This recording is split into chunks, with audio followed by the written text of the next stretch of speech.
Welcome to Sidebar Summit. I'm here with Vishal Verma, managing partner at Redwood Ventures. I believe this is the 10th anniversary of the Sidebar Summit. Yes, is that right? it is. All right. We are here to talk about trends in venture capital and an upcoming IPO. So, want to take a walk with me? Yes, absolutely. Okay. Let's do it. So Vishal, we're here at the historic Nasdaq. So I want you to kind of look back over the last 10 years of hosting the Sidebar Summit and tell me kind of what are some of the through lines you've seen over time, and kind of where you think we are right now. We are at a time which is never heard of. We've never seen this moment ever in the history of innovation, entrepreneurship. Just think about this. We will have the first $1 trillion company going IPO. We'll have the first trillionaire ever next month. These companies are growing at exponential rates. Today is also Anthropic has announced that they filed a confidential IPO. Just look at Anthropic. Company that started 5 years ago, first year revenue had 100 million. Second year revenue had $1 billion. Third year, which was last year, they reached 9 billion. And this year, if you believe the data, the projection is to reach 80 to 100 billion in revenue. And kind of think about that. And from the perspective of next year, their projection is to reach 400 billion in revenue. But how are things like that shaping venture capital in a bigger way, away from Anthropic? So the way it's shaping, there's a famous line in America. We say rising water lifts all ships, and that's what's happening. But at the same time, these companies are actually going through their fundamentals and increasing revenue. I just mentioned to you about Anthropic, but that's just one company, right? You look at Mercor, 1.2 billion first year of revenue. Hicksfield, first year of revenue, $400 million in revenue. Glean, second year of revenue, $300 million in revenue. Ramp, third years of revenue, $5 billion in revenue.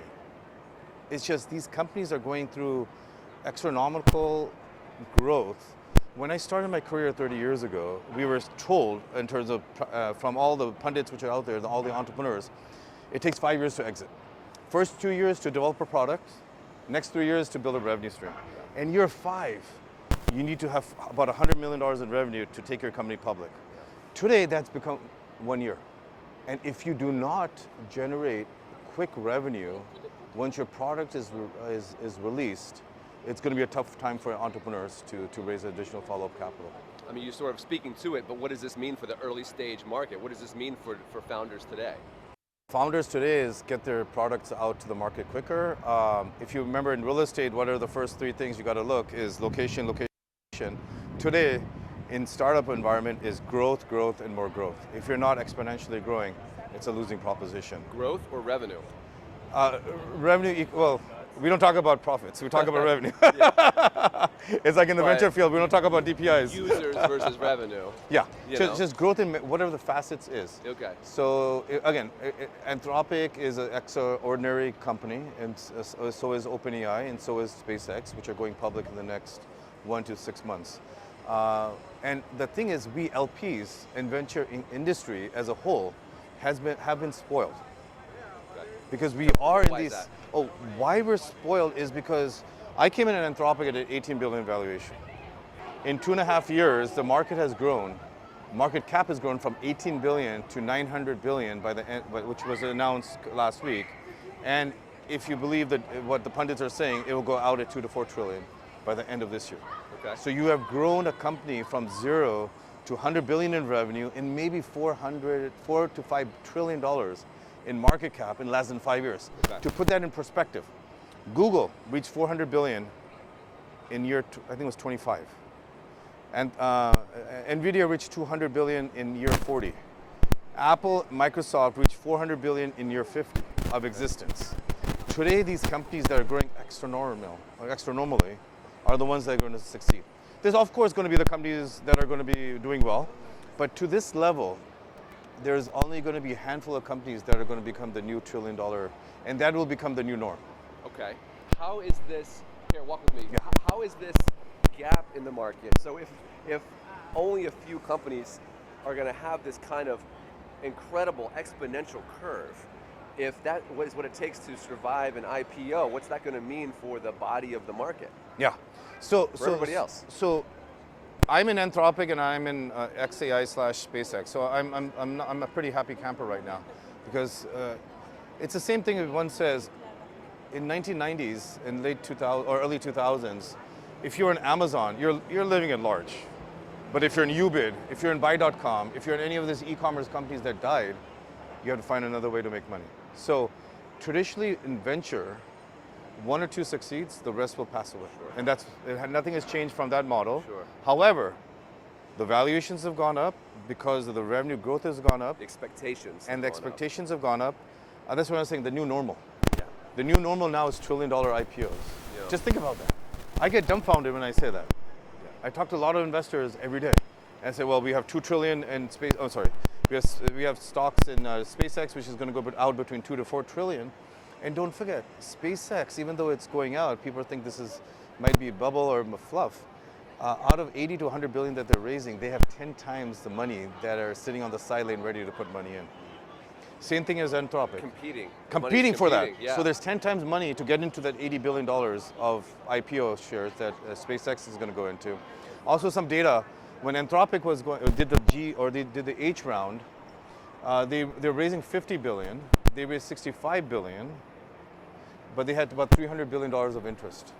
So the company had to reduce their current investors as well as new investors to 1/3 of what they were asking. Okay. This is just mind-blowing. Yeah, yeah. So what are some of the other through lines that you see? Obviously, one is just scale. Yeah. What are you seeing in terms of like what it takes, apart from revenue, apart from growth, what it takes to IPO today, what it takes to raise capital? Yeah. What are some of the through lines? So I'll go from the end to the start. Okay. So SpaceX is a hardware company.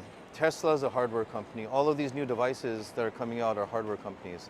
What I tell entrepreneurs is more than the technology, make sure that the manufacturing capability is there. Okay. Right? Building that moat. Building them. If I can only build one of these, guess what? I only have revenue for one. But if I can build 1 million of these, yeah, I have potentially 1 million of these revenues, right? And Elon Musk has done it so well with Tesla and with SpaceX, where he's been able to develop these manufacturing capabilities. Yeah. Now do you feel like that physical moat is becoming more important in an AI world? It's hand in hand. Having the hardware, having the platform. Yeah, yeah. I wouldn't compare both of them. I think they're complementary. Yeah.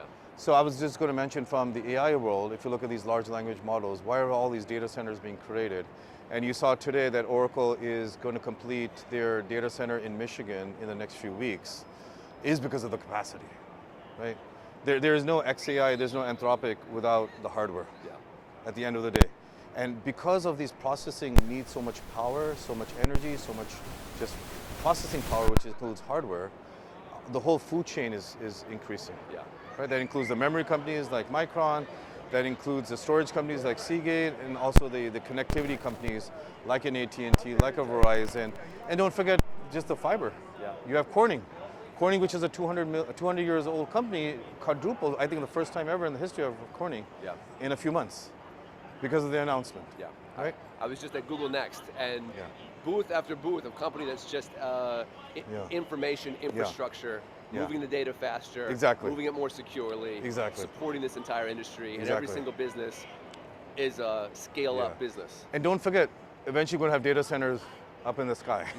Space, yeah. So if you look at what Elon Musk did with SpaceX, he got the orbital rights through EchoStar for that data center to actually happen. Without the pipe, nothing's happening. Yeah. Correct? So EchoStar stock went from $5 to $150 within a few weeks.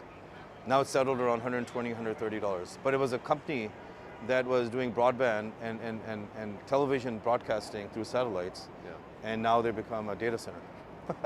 Talk to me about the Sidebar Summit. We're here at Nasdaq, 10th year. Yes. Talk about, besides just sharing like hot stocks and where to invest, like kind of what's the macro narrative that you hope to convey through Sidebar? Yeah. So Sidebar is a community that we've been building for 10 years. And it is an amazing community, not because I'm biased, that I'm the founder of, but we get together amazing thought leaders and around conversations that are of today.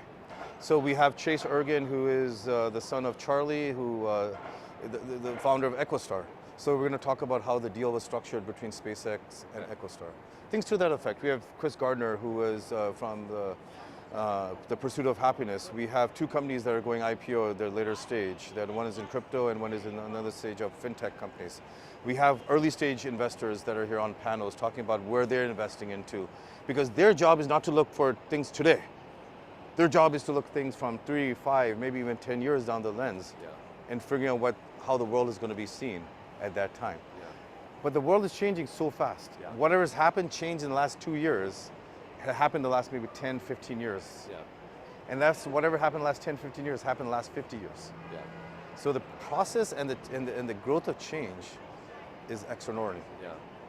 I think a lot of people, when they hear about investing trends, a lot of them kind of wonder, well, what are we angling towards on a human level?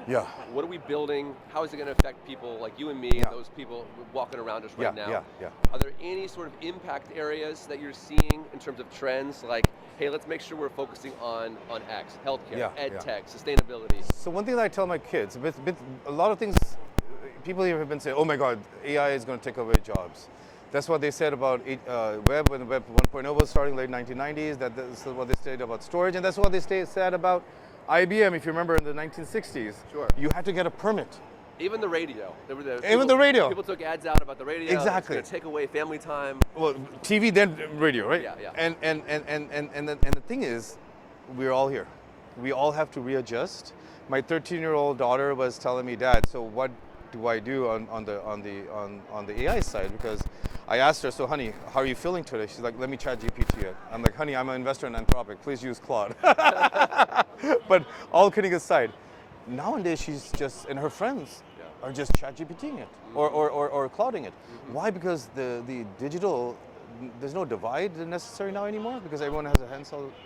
But in the digital world, in this transformation of the digital world, information is at our fingertips. Right? I was talking to one of my basketball buddies who played 30 years ago, and I told him about, hey, when I was growing up, I used to get these Peterson magazines. I don't know if you ever got those. J. Peterman? I think it was J. Peterman magazines. And every year he had a NBA, summarizing what happened in that year. And today, it's done instantaneously. If I'm betting on a player playing in Detroit, but it's the 40 degrees temperature outside, how many rebounds is he going to get? Today we can get that data. Yesterday we were not able to get this data. So we are, as human beings, are getting much more intelligent. But at the same time, we're getting data is driven. Data rich, maybe not more intelligent. We have more data at our fingertips. But then we move off the food check. So how are you counseling your 13-year-old? That's a good macro lesson. That's a macro. Let me finish that. Exactly. So the way I'm counseling my 13-year-old is adopt technology, use technology, understand technology, do not fight technology. And she's doing that every time I ask her a question. She's like, "Wait, Dad, let me let me chat GPT it." Yeah. Well, if the Anthropic deal tells us anything, it's that things are changing in exponential ways year by year. And we are here to witness some of that change. Absolutely. Look ahead 5, 10 years, see what's coming next. Absolutely. And venture is a part of that and really powering a lot of that. And another thing is just watch out for the next 2 to 3 years. It's going to be mind-blowing. We are going to be in autonomous vehicles, which are already happening. We are going to be in autonomous and vertical takeoff and landing pods where we want to go to JFK. We don't need to get into a taxi. Besides that, the glasses, which Meta, Ray-Ban, and all these other companies are doing. And pretty soon we are going to be thinking of something and we're going to actually experience it right away. So that's where I think technology is going to go in the next 2 to 5 years. It's not a bad segue to get back up to Sidebar. Let's do it. All right. All right, let's do it.